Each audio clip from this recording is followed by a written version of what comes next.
My twin brother Robert came to visit me at the psychiatric center with his face covered with bruises and his spirit completely destroyed.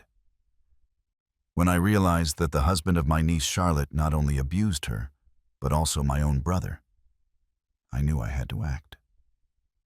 So I decided to change places with him and teach that monster, Daniel and his family, a lesson they would never forget. My name is Michael, and this is the story of how I became the protector of my brother. I wonder how many parents and grandparents are listening to this right now. Write your city in the comments. I want to see how far this story about protecting the family has traveled tonight. Robert and I are identical twins, as similar as two peas in a pod. But our destinies were as different as a storm and a calm lake, like a wolf and a lamb. People said I was not well, that I was crazy. The doctor said I had an impulse control disorder. I describe it as feeling too much. I feel everything 10 times more intensely than other people. My joy can make my chest explode, and my anger. That's what brought me here.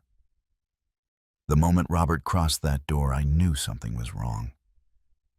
His left eye was so swollen that it was closed, purple and black.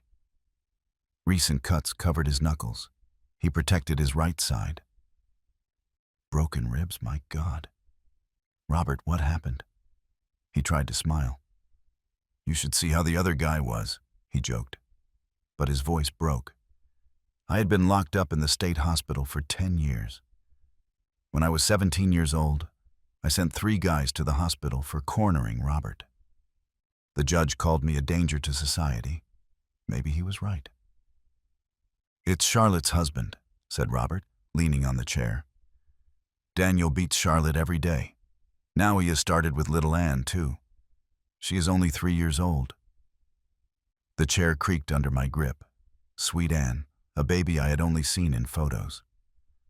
When I tried to stop him yesterday, he and his family attacked me. His mother, Brenda, and his sister Beth held me while he used his belt. That family fire burned in my chest. But this time it was not wild. This time I was focused.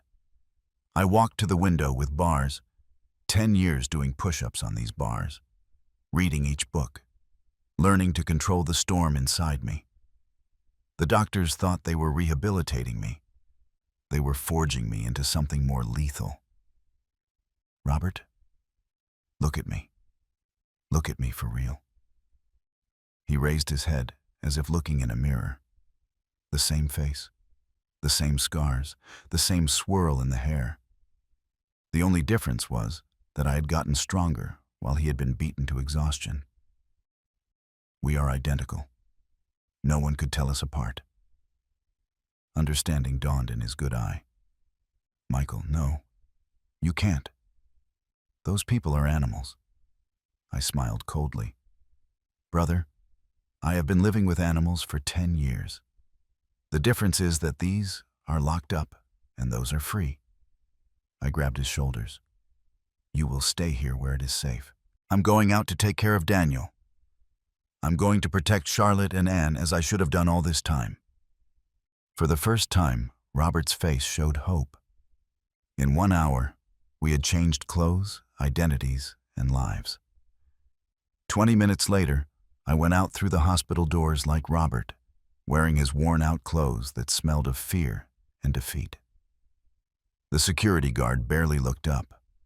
The bus ride to the other side of Los Angeles took 0 hours, 45 minutes through neighborhoods that were progressively getting worse. Cracked sidewalks, walled windows, dead grass. This was where my brother lived, where my niece was growing up. Number 1247 was a discolored blue house with the paint peeling off and a dirt patio. The mailbox hung crooked.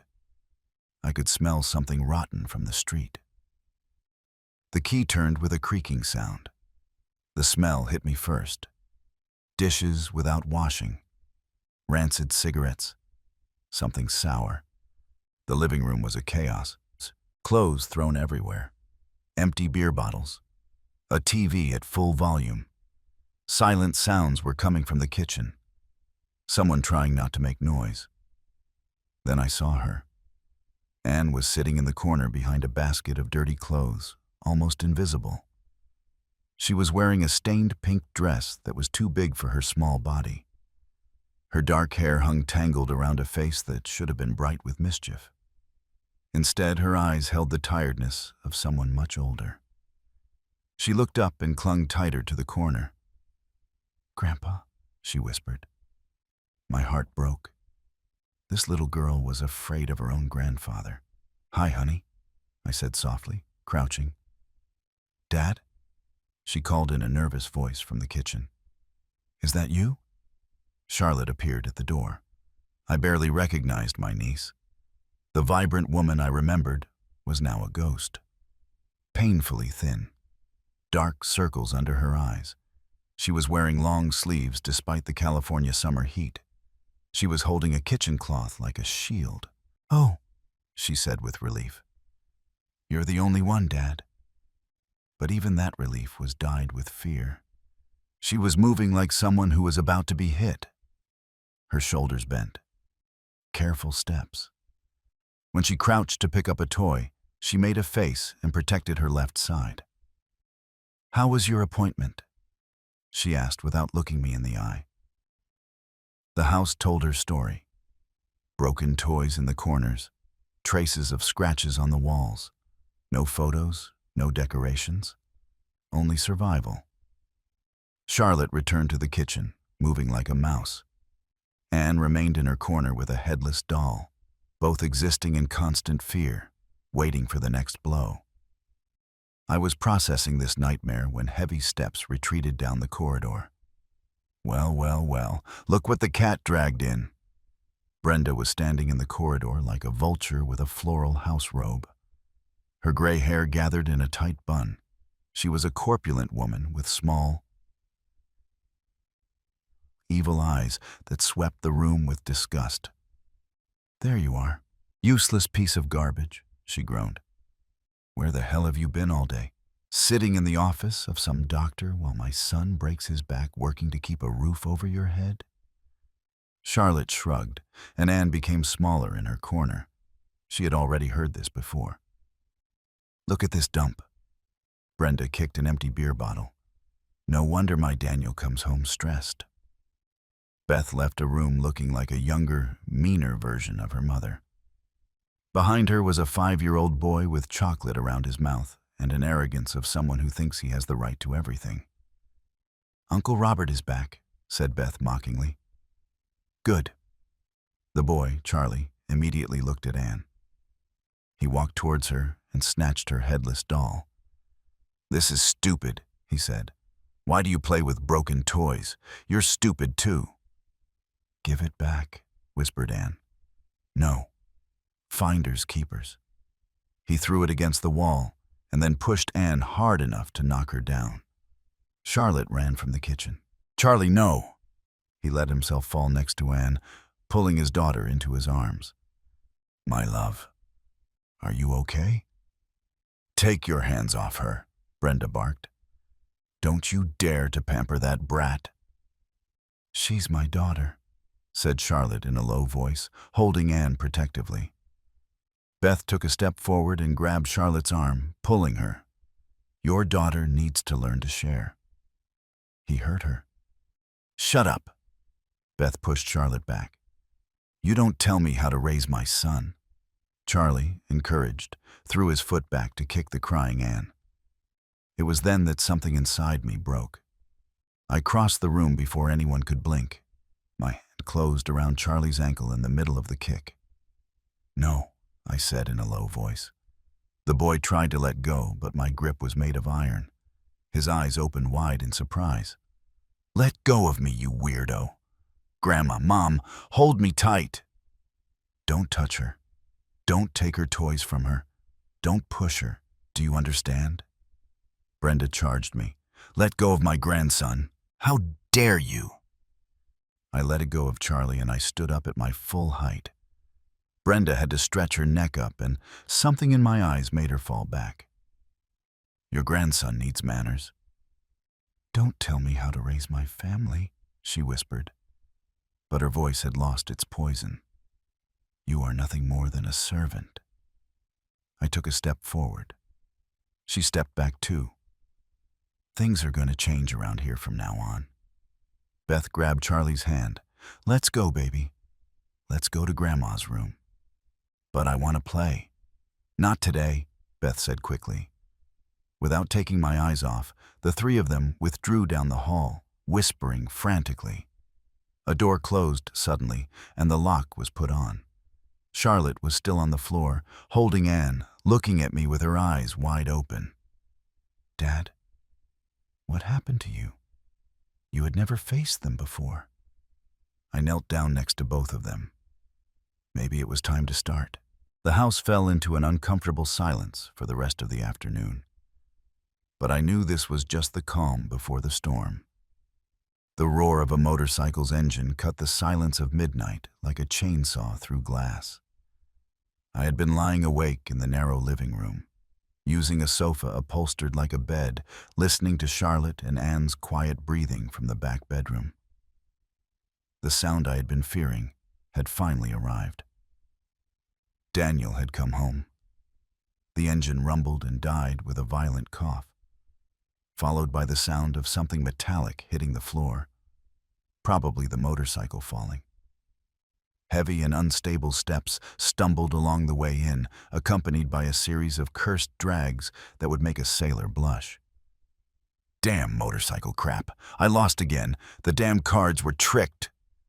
I sat down slowly, each muscle of my body coiled like a spring. It was the moment.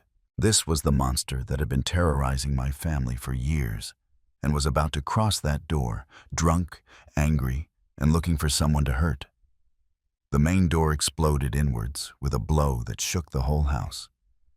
Daniel filled the door frame like a nightmare made of meat. Almost 6.5 feet of muscle turned into fat, wearing a work shirt stained with grease and jeans that stank of beer and cigarettes. His face was red from the alcohol, and his little pig eyes swept the room with the petty intelligence of a predator. "Charlotte!" he screamed loud enough to wake up the dead. "Where the hell are you? Bring me water, now." From the back bedroom came the sound of frantic whispers and the frightened moan of a little girl. Anne had woken up and was afraid. "I said now." Daniel kicked a chair, sending it to crash against the wall. "And what is this old bastard doing sleeping on my sofa?" He focused on me with the kind of look that a man gives to something he is about to step on.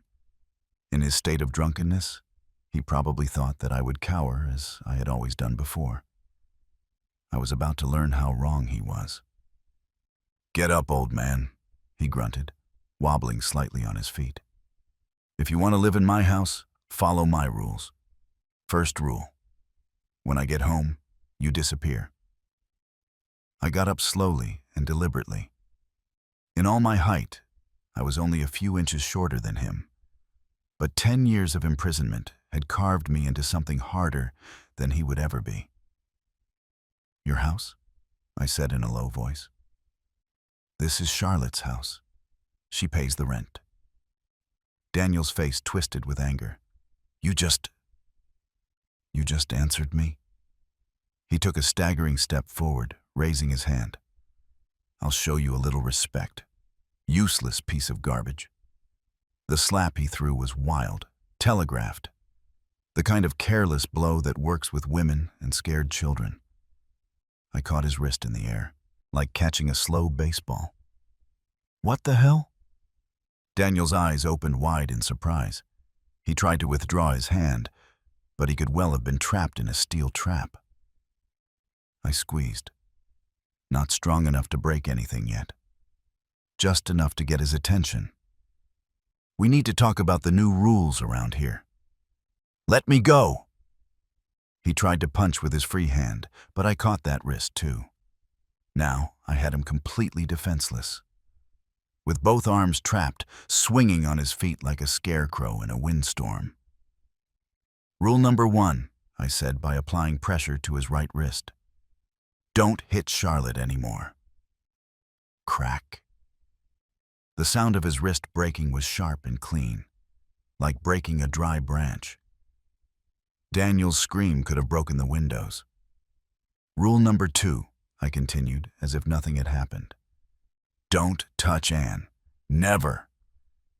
Before he could scream again, I nailed his fist to his solar plexus with surgical precision.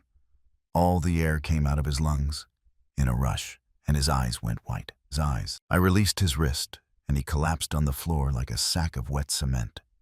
The sound of doors closing and frantic whispers came from the hallway. But Brenda and Beth were too scared to come and investigate. Early the next morning, 2 police officers were on the front porch. The red and blue lights of their cruisers projected shadows in the neighborhood. The older sergeant was holding a notebook while his younger partner kept his hand close to his weapon. "Are you Robert?" the sergeant asked. "Yes, sir." "I'm Officer Davis. This is Detective Miller. We received a complaint about an assault. Can we come in?" I stood aside. Charlotte came out of the bedroom holding her robe with Anne peeking behind her legs. Daniel was sitting on a kitchen chair with his right wrist wrapped in an improvised splint. His face was pale and sweaty. "There he is." Daniel pointed with his good hand. "That crazy old man attacked me. He broke my wrist for no reason. I want him arrested." Officer Davis looked at us both. "Sir, can you tell us your version?" "I got home from work and he just went crazy," Daniel moaned. "He started grabbing me, twisting my arm. I think he's having a mental breakdown." Detective Miller examined Daniel's wrist. "This is a serious injury. Sir, what is your version?" I put my hand in the kitchen drawer where Charlotte kept the important papers. My brother had documented everything. "Officers, before you go any further, you should see this." I spread medical reports on the table. Photos of bruises, x-rays of broken ribs, medical notes describing injuries consistent with domestic violence. All with dates going back more than 2 years, all with Charlotte's name.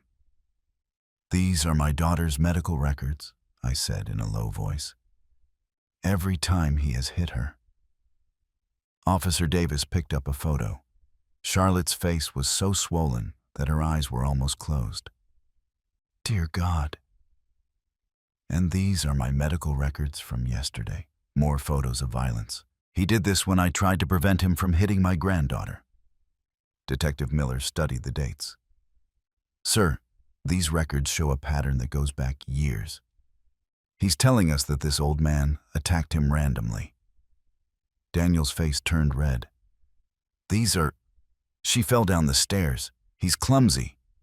"Multiple times?" Davis raised an eyebrow. "He broke his own ribs falling down the stairs." "Look at my arm," Daniel protested. "After you tried to hit him," I said calmly, "in front of witnesses, in his own house, where you've been abusing your daughter for years." Charlotte took a step forward. Her voice was barely a whisper. "Officers, it's true. Everything in those files. He hits me almost every day. Yesterday he hit my father when he tried to protect Anne." The officers exchanged a look. "Sir," said Davis coldly, "we could arrest him right now based on this evidence. The only reason why we don't do it is because his victims have not yet pressed charges." "But your arm broke when you attacked an old man in your own house," Miller interrupted. "You're lucky that I haven't done something worse. This is your only warning. If you call us again, you go to jail." They left Daniel holding his broken arm, looking at the medical records that destroyed his victim's story. After the patrol disappeared, the house remained silent, except for the whispered conversations from Brenda and Beth's room. That night I could hear Brenda and Beth whispering frantically in the kitchen, planning their next move. At dinner time, the family had apparently decided their strategy. Brenda left her room with an almost cheerful attitude, while Beth almost achieved what could have been a smile. Even Daniel, despite his broken arm, seemed more secure than he had been since the visit of the police. "Robert?" called Brenda with a sweet voice like honey that gave me goosebumps. "Why don't you join us for dinner tonight? I made your favorite chicken and noodles." Charlotte looked up from where she was feeding Anne with surprise, blinking at her mother. In all the years her father had lived here, Brenda had never invited him to eat with the family. "That's very kind of you," I answered carefully, taking a seat at the kitchen table. The soup dish Brenda placed in front of me smelled delicious. But something in her anxious expression activated all the alarms in my head. "Come on, try it," she insisted, practically bouncing on her feet. "I put extra seasoning just for you."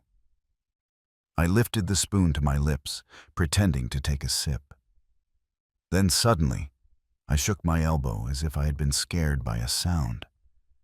The dish flew out, the soup splashing on the floor in a steaming puddle. "Oh, no," I exclaimed, jumping. "I'm so sorry, Brenda. How clumsy I am." Her face went through several emotions in rapid succession: disappointment, anger, then a forced understanding. "Oh, it's okay. These things happen." But I caught the look that passed between her and Beth. They had counted on that soup to work.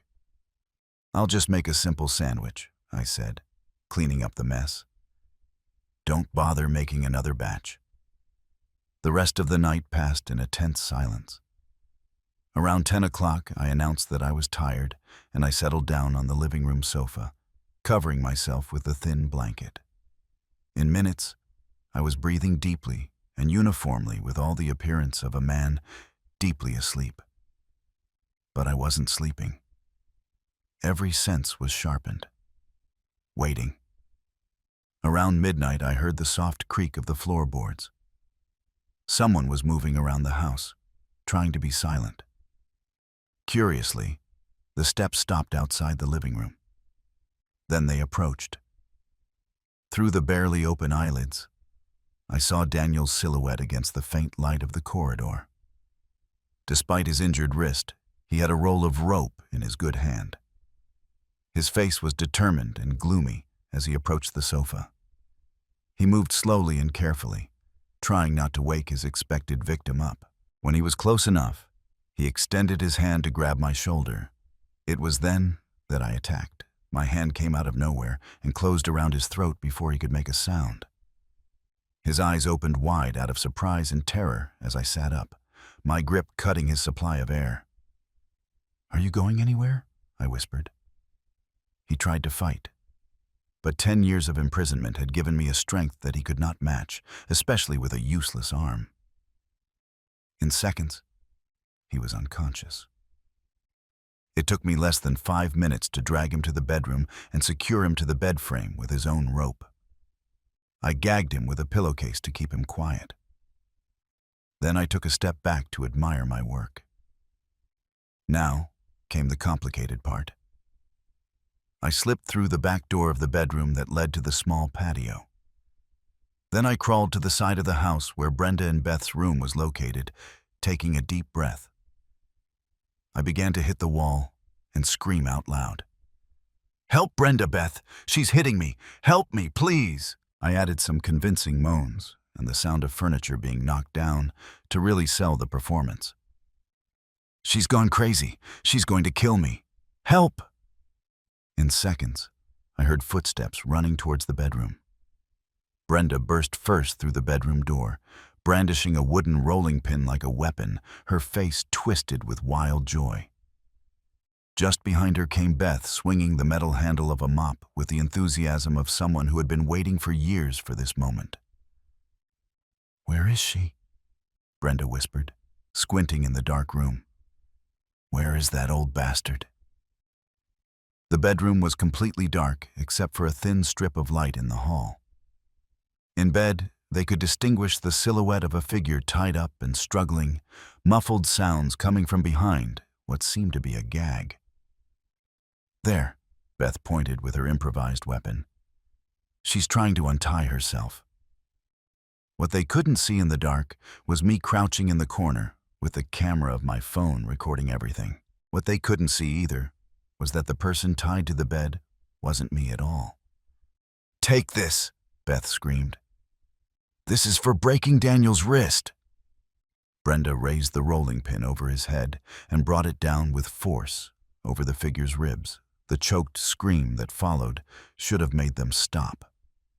But they were too caught in their thirst for blood to notice that it sounded wrong. "And this is for embarrassing our family." Beth swung the handle like a baseball bat, connecting with what she thought was my shoulder. But it was actually Daniel's already injured arm. More choked screams, more desperate struggle against the ropes. "Hit him harder," Brenda goaded, lowering the rolling pin over and over again. "Make him pay for thinking he could face us." Beth was in a frenzy now, raining blows over the defenseless figure. "You think you're so tough now, old man? You're not so tough when you can't defend yourself." The beating continued for what seemed like hours. But it was probably just 2 or 3 minutes. Both women were breathing with difficulty. The sweat ran down their faces as they took turns hitting their victim with everything they had. Finally, Brenda took a step back, wiping her forehead with the back of her hand. "I think he's learned his lesson." "Should we untie him?" Beth asked, still holding her weapon. "Not yet. Let him think about what happens when he crosses the family." It was then that I got up and turned on the light switch. The sudden brightness made both women close their eyes and shield them. When their vision became clear, they found themselves watching a scene that would chase their nightmares forever. Daniel lay tied to the bed. His face was a mask of blood and bruises, his wrist bent at an impossible angle. His eyes were wide open in pain and terror over the gag, and his chest rose and fell in rapid and shallow breaths. Brenda's knee fell to the ground with a thud. Beth's mouth opened in a perfect O of horror. "Surprise," I said calmly, holding my phone with the camera still recording. "Say hello to the evidence." "My God," Brenda whispered, looking at her unconscious son. "My God, what have we done?" "What you have done," I corrected, "is to commit aggravated assault with deadly weapons, on camera, with clear audio of you admitting it was revenge." Beth trembled so much that she could barely stand up. We thought, I said Daniel was hitting me. You assumed I was the one who was tied. That assumption just cost both of you about 10 years in prison." Brenda fell on her knees next to the bed, reaching for Daniel with trembling hands. "Baby, I'm so sorry. I didn't know it was you. I didn't want to." "Don't touch him," I spat. "They've already done enough damage." I held the phone again, making sure they could see the red recording light. "This is what's going to happen. I'm going to call 911. They're both going to jail. And this video is going to make sure they stay there for a long time." Both women were crying now. The reality of what they had finally done sank into them. In minutes, I was on the phone with 911 reporting a serious assault. The howling of the sirens cut the air of the night like a symphony of justice. Red and blue lights painted the narrow alleyway in stroboscopic colors, while 2 cruisers and an ambulance squeezed into the reduced space in front of the house. Officer Davis was the first to enter through the door, his hand resting on his weapon until he saw me standing quietly in the living room. Detective Miller followed him closely, along with 2 paramedics pushing a stretcher. "Mr. Robert, what's the situation?" "The situation," I said, holding my phone, "is that I have video evidence of aggravated assault with deadly weapons." I took them to the bedroom where Brenda and Beth were crouched in the corner, still in shock over what they had done. Daniel lay unconscious in bed, his breathing shallow and difficult. "Holy God," one of the paramedics murmured, immediately getting to work checking Daniel's vital signs. "This guy is in bad shape, multiple contusions, possible internal hemorrhage, and his arm is completely destroyed." Detective Miller looked at the blood-stained rolling pin and the mop handle on the floor, then at the 2 women. "Ladies, you are under arrest for aggravated assault." But we thought, Brenda began to protest. Lady, I don't care what you thought. You hit a man with weapons while he was tied to a bed. That's attempted homicide in my book. Officer Davis was already reading their rights as he placed the handcuffs around their wrists. Beth wailed uncontrollably while Brenda continued to look at her unconscious son with horror. The video shows everything, I told Detective Miller, handing him my phone. They entered with weapons. They admitted it was revenge and beat him for several minutes while he was defenseless. Miller looked at the images, his expression darkening every second that passed. This is some of the clearest evidence of aggression I have seen. These women are going to go away for a long time. The paramedics loaded Daniel into the stretcher, working frantically to stabilize him. We need to take him to County General Hospital right away. He has at least 3 broken ribs, and I'm worried about internal hemorrhage. While they were taking them out, Brenda screamed desperately. Daniel, baby, I'm sorry. I didn't know it was you. Save that for the judge, said Officer Davis, guiding her to the cruiser. In 1 hour, the house was empty except for me, Charlotte, Anne, and a very confused 5-year-old boy. Charlie was standing in the middle of the room, looking at the blood stains and the furniture turned upside down, trying to process what had happened to his world. His grandmother and mother had gone. His uncle was in the hospital, and the old man who had been intimidating was suddenly in charge. Where is my mom? He asked in a low voice. Your mom and your grandmother did something very bad, I explained, crouching to his level. They hurt someone, so the police had to take them. His lower lip began to tremble. Despite all his misbehavior, he was still just a scared boy whose world had just collapsed. Am I in trouble too? He whispered. That depends, I said seriously. Do you remember how you treated Anne? He nodded, looking embarrassed. And do you remember what I told you about how gentlemen are supposed to behave? Another nod. Well, Charlie, this is the deal. Your mom and your grandmother will be gone for a while. That means you'll stay with us. And in this house, we have rules. I got up and walked to where Anne looked from behind Charlotte's legs. Anne, I said formally, by the present, I name you queen of this house. And Charlie, I turned to the boy, now you are Sir Charlie, sworn to protect Queen Anne and make sure she is happy and safe. Charlie's eyes opened wide. Despite everything, the idea of being a gentleman clearly appealed to him. What does a gentleman do? He asked. A gentleman shares his toys with the queen. A gentleman never pushes or hits the queen. A gentleman makes sure that the queen gets the best food and the most comfortable chair. Can you do that, Sir Charlie? He looked at Anne, who watched him with cautious hope in her eyes. Yes, he said in a low voice. I can do that. 7 days after the attack, Daniel limped through the main door with his arm in a sling and his ribs wrapped in bandages. Behind him, Brenda and Beth dragged their feet, both looking as if they had aged 10 years during their week in the county jail. Their orange jumpsuits had been replaced by wrinkled clothes, but the look of defeat in their eyes remained. Well, well, I said from my seat at the kitchen table where I had been helping Anne with a coloring book. The gang is all here. Daniel could barely look at me. His mother had hit him so severely that he needed surgery to repair the internal hemorrhage. The irony did not escape any of us. We are back, he mumbled, avoiding eye contact.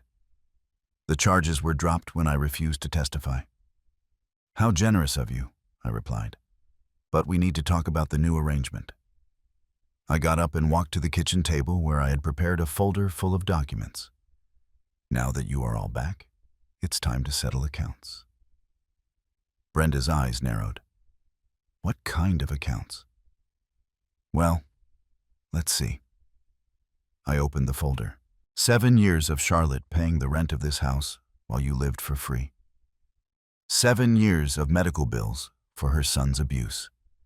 7 years of trauma therapy that my granddaughter is going to need. Pain and suffering, emotional anguish. I slid a piece of paper on the table. $400,000. That's what you owe this family. Daniel's jaw dropped. $400,000? Are you crazy? We don't have that much money. Then you'll get it. Liquidate your assets, get loans, sell whatever you have. I don't care how you do it, but you're going to pay.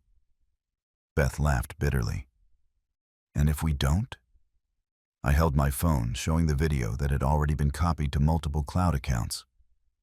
Then this goes viral on all social media platforms.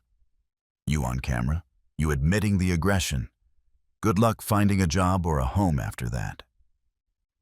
The room was silent, except for the sound of Anne's crayons on the paper. There's one more thing. Charlotte is divorcing you, Daniel, today. The papers are already filed.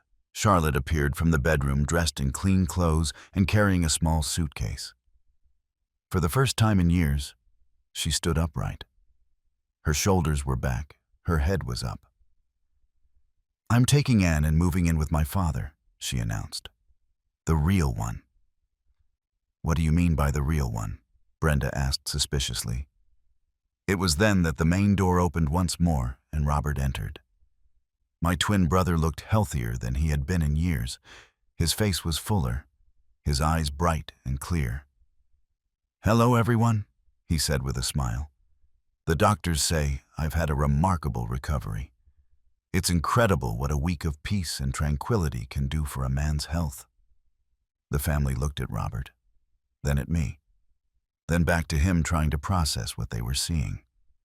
See, I explained. While you were busy destroying each other, my brother was getting the help he needed, and I was getting the justice my family deserved. Robert walked and put his arm around Charlotte. Come on, daughter. Let's go home. While we were getting ready to leave, I turned to the 3 broken people sitting at that kitchen table. You know, for 7 years, you made my family's life hell because you thought you could. Because you thought we were weak. Because you thought no one would stand up to you. I picked up Anne, who wrapped her arms around my neck with confidence. But this is what they never understood about family. When they hurt one of us, they hurt us all. And when they threaten our children, they wake up something in us that they really don't want to know. I looked each one of them in the eye. Sometimes people who look weak are just waiting for the right moment to show you how strong they really are.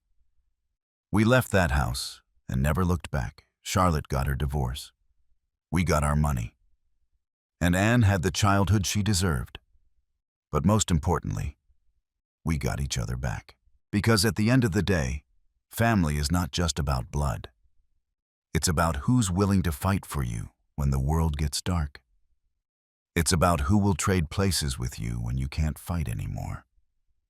It's about a love that's stronger than fear, and a courage that's deeper than anger. Looking back at this real story, I realized that I became someone I never thought I would be. 10 years in that hospital didn't break me. They forged me into a weapon. But here's the thing. Don't become me. Don't let anger consume you until violence becomes your only language. I spent a decade learning to control my rage. But the truth is that I should have learned to channel it in a different way. God gave us strength, not just to fight, but to protect. The lesson is not that you need to break bones to defend your family. It's that you need to stand up before it gets this far. These stories we tell about grandparents being too old, too weak, too tired to make a difference are lies. Age doesn't make you helpless. It gives you wisdom. Experience doesn't make you fragile. It makes you dangerous for those who take advantage of the innocent. My advice: don't wait until your family is broken before acting. Don't let the bullies convince you that keeping the peace means accepting abuse. And never think that being kind means being weak. This real story taught me that sometimes love is like fury. Sometimes protecting your family means turning yourself into the storm they fear.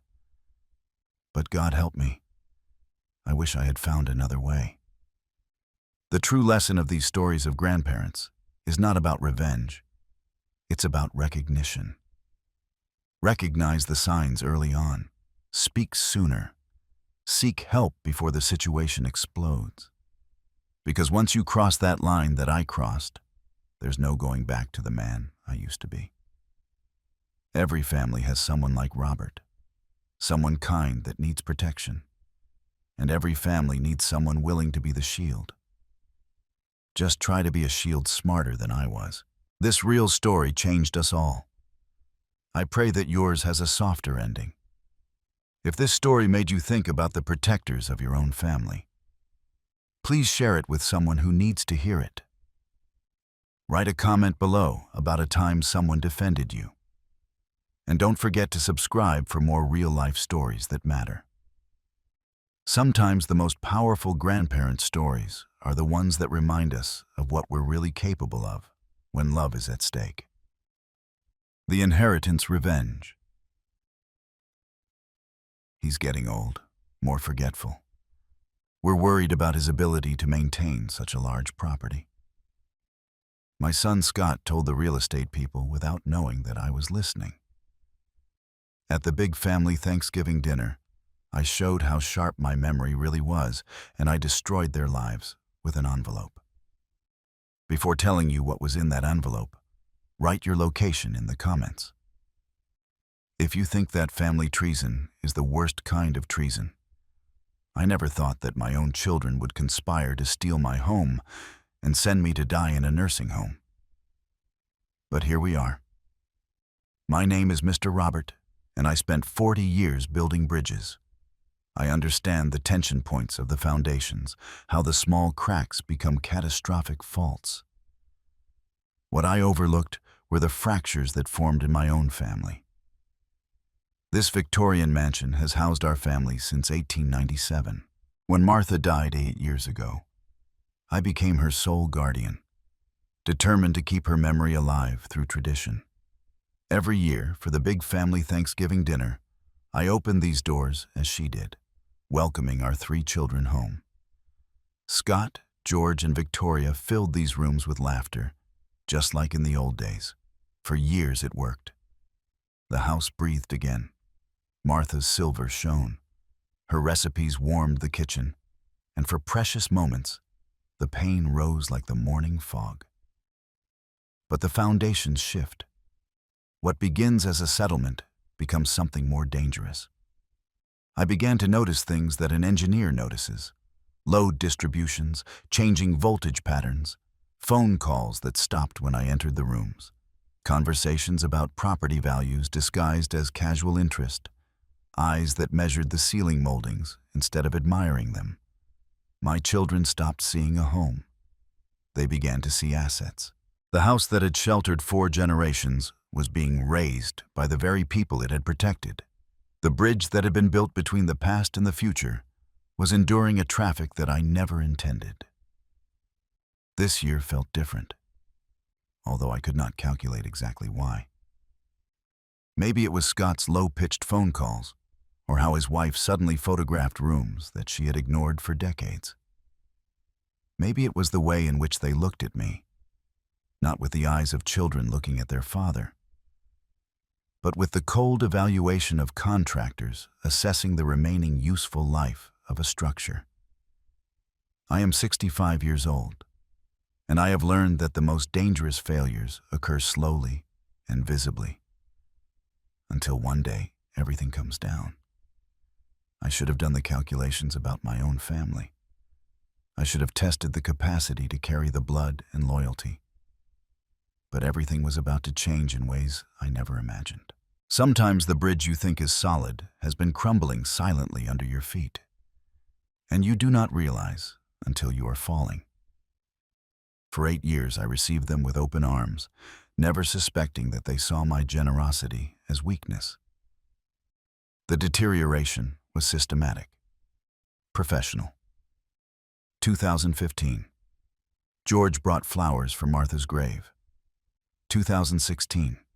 He brought a tape measure. I saw my dining room become Scott's war room. Papers scattered like battle plans. Telephone calls at midnight. My oriental carpets worn by their walks from one side to the other. "I just need support," he murmured, looking at the ceiling molding as if it held his salvation.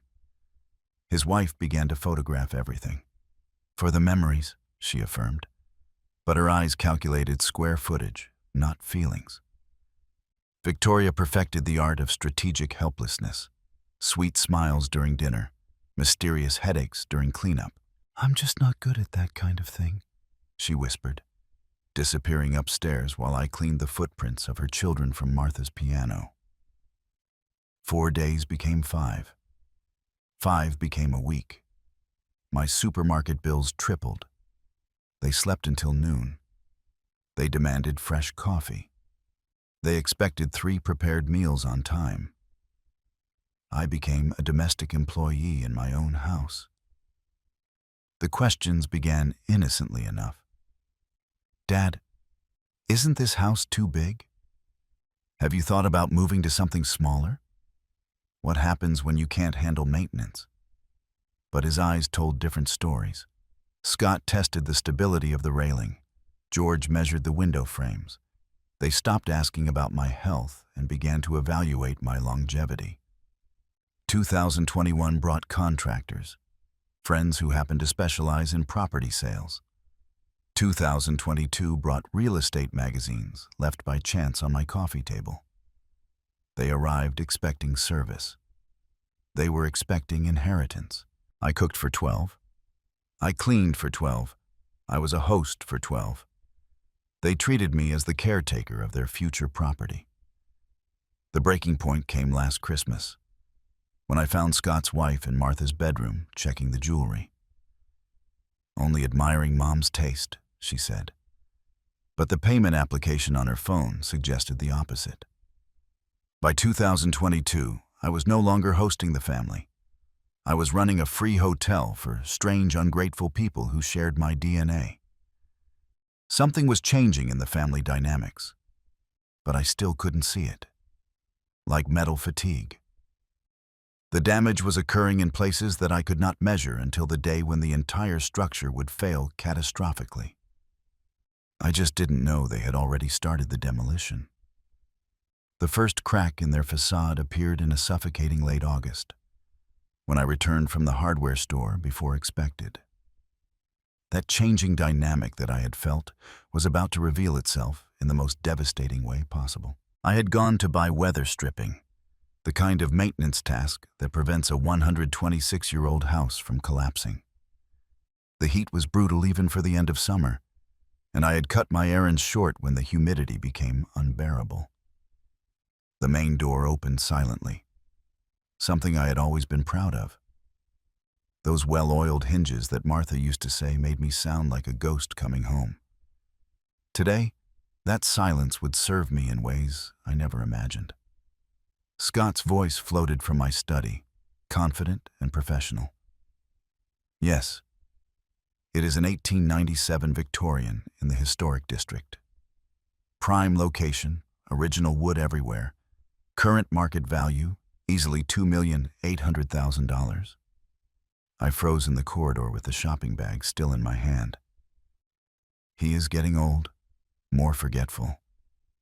We are worried about his ability to maintain such a large property." Scott's tone was clinical, distant, as if he were speaking of a deteriorated building, not of his father. The voice at the other end sounded metallic through the professional speaker. "The market timing is crucial. Autumn is usually the best for this demographic group. Buyers are thinking of settling before the holidays." My legs felt unstable. I pressed against the wall, hidden by the curve of the staircase. "We have investigated assisted living centers," Scott continued. "The Sunset Residence has excellent reviews, full attention, beautiful gardens. He would be much happier there." The voice of his wife joined the conversation. "When can they come for a complete evaluation? We would prefer to handle this before he gets too attached to staying. Too attached to my own house. The family agrees that it is the best for everyone involved. said Scott with the authority of someone who had never asked what I wanted. I slowly went back, my precision as an engineer failing me for the first time in decades. My hands trembled while I left the bag in the kitchen, the weather stripping scattered by Martha's sunroom. As evidence of my own obsolescence, Scott was putting a price on my life as if it were a commodity. Not just the house, but me. My independence, my memories, my remaining years. He had calculated my value to the last dollar and had found me expendable. This was not a spontaneous concern by an elderly father. This was premeditation, planning. They had been discussing my future without me, making decisions about where I would live, how I would die, what would happen with everything that Martha and I had built together. The worst part was not betrayal. It was the casual efficiency of it. Scott argued about sending me to the Sunset residence as if he were organizing the storage of unwanted furniture. At that moment, I understood that my children were no longer visiting their father. They were hoarding their inheritance, and I was just an obstacle to the liquidation. I needed to know how deep this betrayal was, and if it was just greed or selfishness or something much worse. Elena approached me that nervous September morning, holding something that would change everything. 2 weeks had passed since I had heard Scott's real estate conversation and had been studying my children as structural plans, looking for signs of deeper damage. I should have known that Elena would be the one who would show me how far the foundations had already cracked. She had been part of our family for longer than some marriages, arriving every morning with the quiet efficiency that Martha had always appreciated. This morning, her usual calm was replaced by something I had never seen before.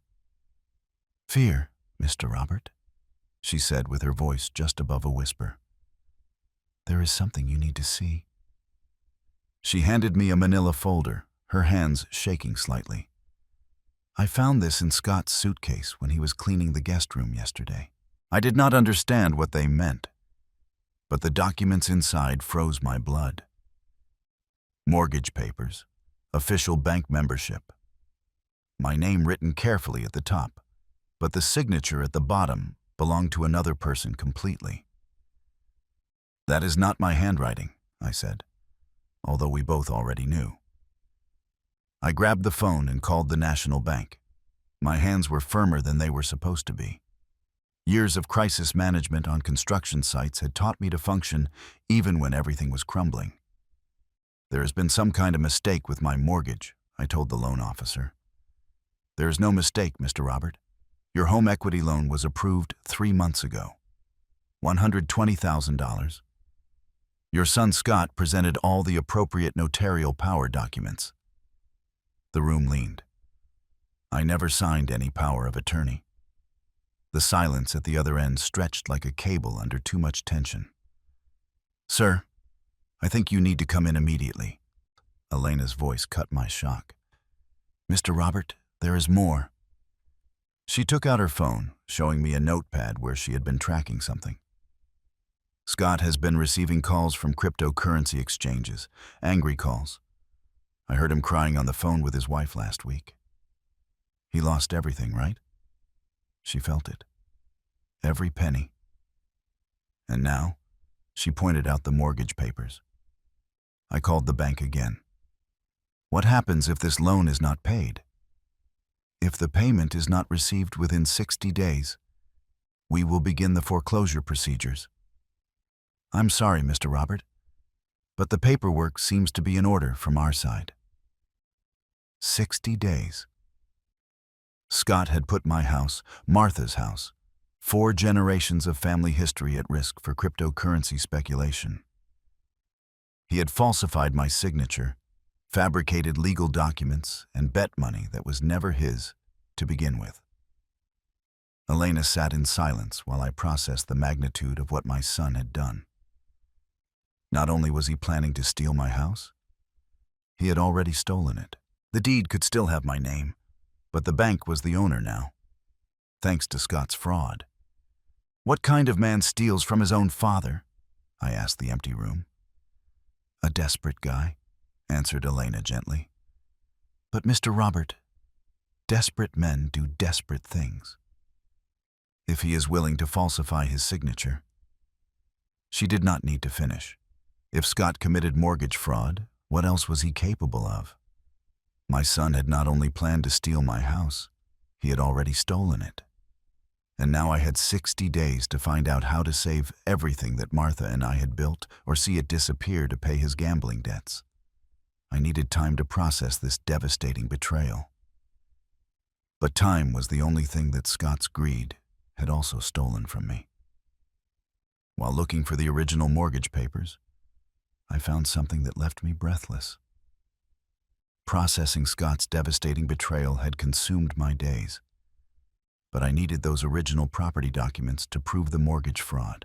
Martha's old desk, the one she had inherited from her grandmother, seemed the logical place to start. I had avoided that desk for 8 years. Too many memories lived in those drawers. Too much of Martha's essence still persisted in the careful organization of her papers. But despair makes you brave. And Scott's 60-day deadline did not leave room for sentimentalism. The main drawers contained what I expected: insurance policies, tax records, the mundane paperwork of a well-lived life. But as I searched deeper, my fingers found something unusual. A hidden compartment that I never knew existed. Inside lay an envelope. It was sealed. Martha's handwriting, unmistakable on the cream-colored paper. To open only if our children prove to be unworthy of our love. Martha. My hands trembled as I broke the seal. Martha's true will, dated a week before her death. Written in her careful handwriting with the precision of someone who knew that time was running out. My dearest Robert, it began. If you are reading this, then our fears about our children have come true. I have seen them change in recent years. I have seen the way they look at our house, at us. If they have forgotten the values we taught them. If love has been replaced by greed, then all our assets must go where they will do the greatest good, to the children who have nothing. The legal language was clear and binding. If Robert determines that our children have forgotten that love without respect is not absolute love, then all properties, investments, and assets will be transferred immediately to charitable organizations for children in the area. Martha knew it. Somehow, my brilliant wife had seen this day coming and had prepared for it. I found more evidence in her files, correspondence with children's hospitals, meetings with lawyers that I had never met, conversations about the establishment of trusts. The will that my children had shown me after her funeral was a falsification. They had hidden Martha's true desires and created their own version, one that guaranteed her inheritance regardless of her behavior. The next morning, I drove to the office of Mr. Peterson downtown. He was Martha's choice, not mine. A man whose reputation for integrity was legendary in the legal circles of the city. I need to execute my late wife's true wishes, I told him by placing Martha's will on his mahogany desk. Peterson read carefully, his expression becoming more serious with each paragraph. This is unbreakable, Mr. Robert. Your wife was very meticulous. That afternoon, I met with the Children's Hospital Foundation. The director of development, a kind woman with gentle eyes, smiled sadly when I introduced myself. Mrs. Martha spoke to us several times before she died. She said she hoped it would never be necessary, but she wanted everything to be in place just in case. She said she preferred to help children who had nothing than to reward the children who had forgotten everything. October flew by in a blur of legal preparations. Each document had to be perfect, each contingency planned. Martha had given me the perfect weapon against the greed of my children, but I had to handle it carefully. The irony did not escape me. While Scott forged documents to steal from me, I was preparing documents to honor the deepest wishes of my wife. While he destroyed the foundations of our family, I was building something that would last beyond all of us. Martha had given me the perfect way to honor her memory and teach our children the lesson they desperately needed. This great family dinner would be different from any other in the history of our family.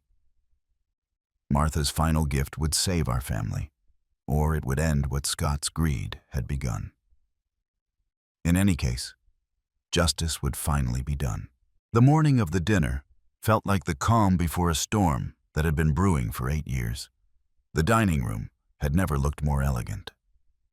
Elena had outdone herself with the table setting.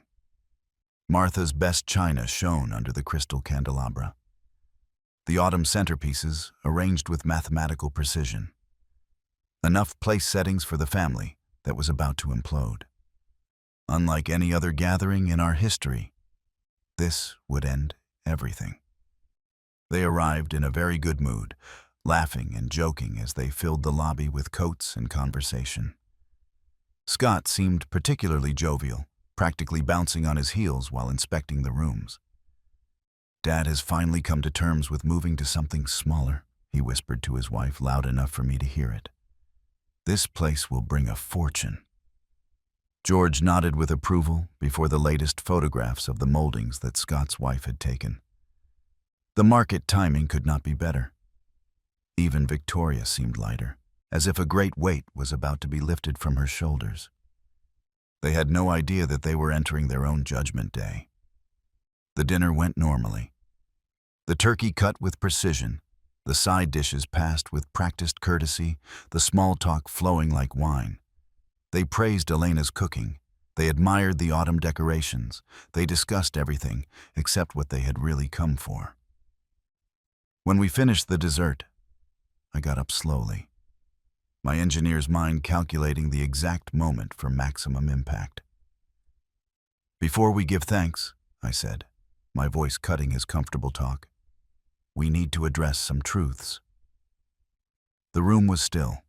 Scott's fork froze halfway to his mouth. "I have asked my lawyer to accompany us as a witness of what happens next." I made a gesture to Mr. Peterson, who took a step forward from the corridor where he had been waiting. Scott's face was colorless. "Dad, what's going on?" "Scott," I said, placing the mortgage documents on the table as evidence in a trial, "would you like to explain the $120,000 mortgage that you forged against my house?" The silence was deafening. His wife's glass of wine slipped from her fingers, breaking against Martha's porcelain plate. I can explain it," Scott muttered, but his voice broke like a trapped teenager stealing. "You bet $120,000 of stolen funds on cryptocurrencies," I continued with my voice firm like bedrock. "Money you got by falsifying my signature and fabricating power of attorney documents." George stood up. "I had no knowledge of this. I am a court official. Scott, you promised me you would tell him." His wife sighed with tears running down her face. But I had not finished. "There is something else you should know," I said, taking out Martha's sealed envelope. "Your mother's true will." I read Martha's words out loud. Her voice seemed to fill the room from beyond the grave. "Love without respect is not absolute love. Absolute. If our children have forgotten the values we teach them, all assets will go to charitable organizations for children." Victoria's sobbing broke the silence. "We never saw this will because they hid it," I answered. "And they forged a false one, just as Scott falsified the mortgage papers." The charity representative took a step forward as we had arranged. "Following Martha's wishes and my own conscience, I am donating this house and all my assets to the Children's Hospital Foundation." The words hit them like a physical blow. Scott's wife grabbed her chest. Victoria's husband grabbed the table to lean on. Scott seemed about to vomit. "And Scott," I added, finding his terrified eyes, "the FBI will be very interested in your mortgage fraud. Mr. Peterson has already made the call." The moment of complete silence that followed was different from anything I had experienced. It was the sound of a family destroying itself for greed, finally finding the consequences of Martha's wisdom, proving itself from beyond the grave. The silence that followed was deafening. Not only calm, but the complete absence of everything that once had made us a family. The explosion that followed was not just anger. It was pure, desperate panic. That deafening silence broke like glass when all the weight of their situation hit them. This was no longer a family disagreement. This was financial ruin, criminal charges, and the complete destruction of everything they had counted on. Scott was the first to break down.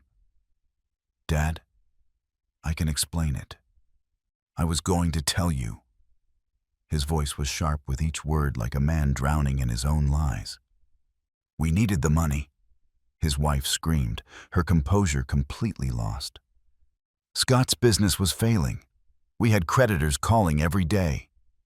But George, always the lawyer, immediately entered self-preservation mode. "I didn't know anything about mortgage fraud. I'm a court official. They could disqualify me." Scott's wife's face twisted in anger. "This is crazy. You can't just give away our children's inheritance. We have rights." "Dad, please." Victoria dissolved into tears, her gentle facade crumbling. "We never meant to hurt you. We were just worried that you were alone in this big house." Her husband tried to act as a peacemaker. His voice trembled. "Maybe we should cancel this. Talk in private. Resolve something." But I remained perfectly calm, Martha's strength flowing through me as a steel reinforcement. "Specifically, your mother predicted this exact moment," I said, taking more out of Martha's letter. She wrote, "When they face their greed, they will blame all but themselves. They will claim to be victims while victimizing others. They will demand rights that they never won and love that they never gave." Martha's prediction accuracy was devastating. Every word she had written was developing exactly as she had planned. Their despair escalated like a building under too much tension. "We will fight this," George shouted, his professional composure destroyed. "You are not mentally competent. No court will uphold this. You are destroying the family for money," Scott accused, the irony completely lost on him. "What about the grandchildren?" Victoria begged, trying one last manipulation. "They are innocent. You are punishing them for our mistakes."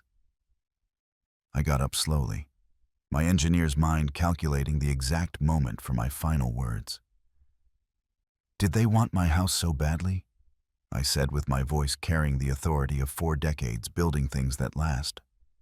They forgot that I was still living in it. The room was silent again. But this time it was the silence of defeat, not shock. "Go," I said in a low voice. "All of you. And don't come back until you remember what family really means." Mr. Peterson took a step forward. His presence was a reminder that this was not just a family drama. It was a legal matter. "The FBI would like to interview Scott within the week," he said naturally. It was then when the real panic set in. Scott's face turned gray. His wife began to hyperventilate. Even George seemed terrified, realizing that his brother's crimes could splash his legal career. They left in stages, like a building collapsing floor by floor. Scott came out tripping first, his wife holding his trembling body. Both destroyed by the weight of the criminal consequences. George tried to maintain some dignity, but his farewell threat fell flat. "This is not over, Dad. We will fight this." Victoria was the last to leave, tears running down her face. "I love you, Daddy," she whispered. But even that felt calculated now. While I watched them move away, Scott's car zigzagging slightly, George's tires squealing, Victoria's brake lights disappearing in the twilight, I wondered if I had just saved my family or destroyed it forever. Elena appeared by my side, her loyal presence firm as always. "You did what Mrs. Martha would have wanted," she said softly. Only time would tell if I had made the right decision. But for the first time in years, I felt that I was finally building something instead of seeing it crumble. 12 months traveling the world had given me perspective, but going home felt like entering a completely different life. The house looked exactly as I had left it, maintained with the same care that Elena had always shown, but now under the kind administration of the Children's Hospital Foundation. They had honored their promise. I could live here as a caretaker all the time I needed, attending the place that had formed 4 generations of our family. If I had made the right decision, it would be answered by the 3 separate phone calls that I had received during my last week in Scotland. Victoria came first, arriving on a cool November afternoon with nothing of the helpless fragility I remembered.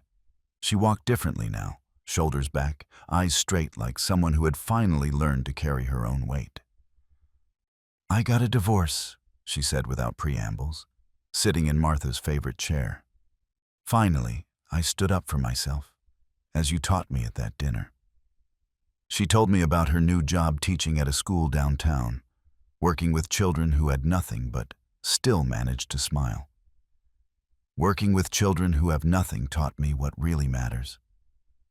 Mom's letter was right about all of us. George arrived the next day looking older, but somehow more solid. The arrogance had gone, replaced by humility. I lost several important clients. My wife asked for a divorce. I spent a year in therapy. Dad, learning that my value is not my wealth. His voice broke slightly. "The grandchildren constantly ask for you. I want to earn the right to be your son again." And Scott came last, arriving alone in a beat-up truck.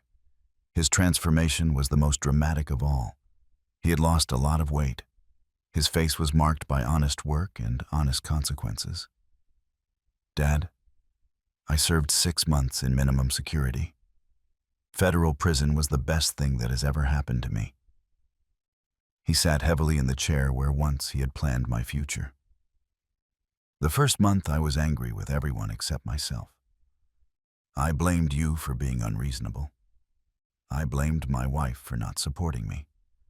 I blamed the system for being unfair. Then my cellmate, an old man named Frank, who had misplaced funds from his church, asked me a simple question. 'What did you build, son?' I told him about my failed businesses, my schemes, my plans. He just shook his head. Scott's voice became quiet. Frank said, 'I asked what you built, not what you took. In my years, I never built anything that lasted. I only took from people who trusted me.' That night I could not sleep. I started reading in prison. Not business books or get-rich-quick schemes, but books about character, about integrity. I wrote you letters that I never sent apologizing for things that I didn't even realize I had done wrong. The detail of work was kitchen service. 6 in the morning to 6 in the afternoon, washing dishes, mopping floors, serving food to men who had made the same mistakes as me. My hands bled the first week. I had never done real work before. My wife visited me once in the 3rd month. She looked at me through that glass partition and said, "I don't know who you are anymore." I told her that I'm finally becoming who I should have been all the time. She never came back. The next morning, Scott showed me his hands. Narrow, marked, honest. "I'm working in construction now. Dad, 40 hours a week of real work building things instead of tearing them down. I'm paying every cent, even if it takes me 20 years. I never thanked you for not pressing additional charges. The prosecutor said you could have sent me away for 5 years. But you chose mercy over justice. I forgot everything you and Mom taught me about earning things instead of taking them. Prison taught me the difference. For the first time in years, I saw my children. Not their greed, not their schemes, only the people I had raised before wealth and expectations corrupted them. Maybe it was time to see if Martha's plan had worked. If redemption won through suffering could rebuild what betrayal had destroyed. This big family dinner felt different, not for the house or the money, but for the people sitting around Martha's table. Martha's plan had worked in ways I was barely beginning to understand. The dining room looked exactly the same. Elena had kept every detail with loving precision, but the energy was completely transformed. Instead of 12 place settings for people who felt entitled to be there, we had 8 for people who understood the meaning of gratitude. Scott arrived first with a homemade pumpkin pie that looked slightly crooked but smelled like heaven. "I learned to cook in prison," he said with a shy smile that reminded me of the boy who had once been. "Frank taught me his grandmother's recipe. He said that a man who cannot feed himself cannot feed his family either." George came later with his children, but these were not the spoiled and destructive children I remembered. Thomas held the door for his sister Emily, and they both asked permission before sitting down. "Dad says we acted spoiled before," Thomas said seriously. "We want to earn our seat at the table now." "Grandpa," Emily took it seriously, "and we learned to say thank you for real. Not only because adults force us to." Victoria was the last to arrive, but she moved around the house with purpose, immediately starting to organize the dishes to serve and coordinating with Elena. "I'm not the helpless girl anymore," she said, tying on one of Martha's old aprons. "Prison taught Scott to cook. Divorce taught me to take care of myself." While we sat down to dinner, I noticed something remarkable. Everyone was helping. Scott carved the turkey with the careful precision of someone who had learned to value each resource. George served wine, but controlled his own consumption. Meanwhile, Victoria made sure everyone had what they needed before sitting down herself. The conversation was also different. Instead of superficial courtesy, they asked real questions. About my travels? Yes, but also about my health, my loneliness during the year abroad, my hopes for the future. "Tell us about Scotland, Dad," George said. "What was your favorite part?" "People," I answered honestly. "Wherever I went, I met families who had gone through difficult times, but remained united. It made me realize something important. I got up feeling Martha's presence so strongly, as if she were standing by my side." "The charity has agreed to let the family buy the house back," I announced, "but only if they can prove that they understand its real value." Their faces showed hope, but not the desperate greed I had seen before. "It's not about the money," I continued. "It's about the memories we make here, the values we pass on, the love we choose to give and receive." I took the final page of Martha's letter, the one she had saved for this moment. Your mother wrote, "True inheritance is not money, it is character. The biggest gift that parents can give is to teach their children their own value and the understanding that love must be earned and maintained." Scott dried his eyes. "We forgot that, didn't we?" "For a while," I admitted. "But forgetting is not permanent if you are willing to remember." Elena appeared at the door, watching our family with the satisfied expression of someone who had witnessed a small miracle. "Mrs. Martha would be proud," she said softly. While we cleaned together, truly together with everyone contributing, I felt something I had not experienced in years. Peace. I did not lose my family at that dinner 2 years ago. I found them. Sometimes loving means letting people fall so they can learn to get up. Sometimes the greatest kindness is to refuse to allow weakness. The greatest inheritance I could leave was not this house or any amount of money. It was the knowledge of their own value and the understanding that love, real love, must be earned, maintained, and never given up. Martha was right about everything, even from beyond the grave, especially from beyond the grave. Looking back on this journey, I realized that I made a crucial mistake that almost cost me everything I valued. I waited too long to set limits with my children. For 8 years, I confused allowing with loving, confusing their comfort with my success as a father. Do not be like me. Do not wait until your family treats your generosity as weakness before acting. Love without respect is not love at all. It is a transaction that will lead to the bankruptcy of your soul. The most difficult lesson I learned is that sometimes the most loving thing you can do is let people face the consequences of their choices. When I discovered the betrayal of my children, I felt that God was testing my faith in the very values that Martha and I had tried to instill. But God has a way of working through our darkest moments. Isn't that right? Martha's hidden testament was not just legal preparation. It was divine wisdom. She understood that true inheritance is not money or property, but character and integrity. These stories we tell about family loyalty can become dangerous when they prevent us from demanding basic respect. This real story taught me that limits are not walls. They are bridges to healthier relationships. When my children hit rock bottom, they finally looked up. Scott's time in prison, George's therapy, Victoria's new independence. These were not punishments. They were God's way to redirect their paths. The most powerful grandparents' stories are not about raising their grandchildren badly or maintaining peace at any cost.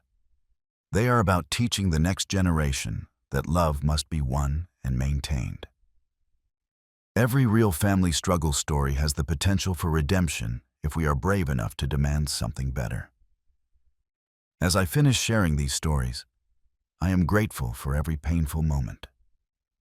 This real story of the collapse and the reconstruction of our family proves that it is never too late to choose respect over comfort.